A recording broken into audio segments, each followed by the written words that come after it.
মোবাইলের চার্জ চলে গেলে যতটুকু টেনশন আপনি করেন, নামাজ ছেড়ে দিলে ততটুকু টেনশন করেন না কেন? কথা বলেন ঠিক কিনা? ফেসবুক লক হয়ে গেলে আপনার টেনশনে খাবার দাবার বন্ধ হয়ে যায়। আপনি আবার নবীর সামনে দাঁড়াতে পারবেন?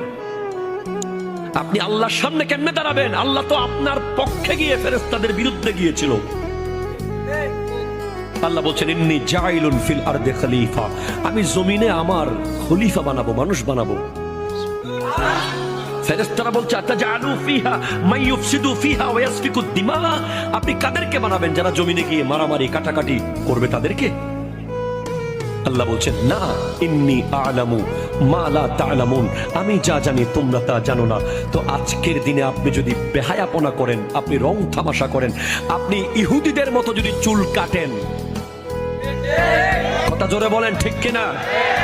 চুলের এদিকে ঘষা মারা, এদিকে আগা মারা, ওইদিকে মাথা মেরে দেওয়া, আনারস কাট, এগুলো মুসলমানের চুল নয়, এগুলো ইহুদিদের চুল। কথা বলেন ঠিক কিনা?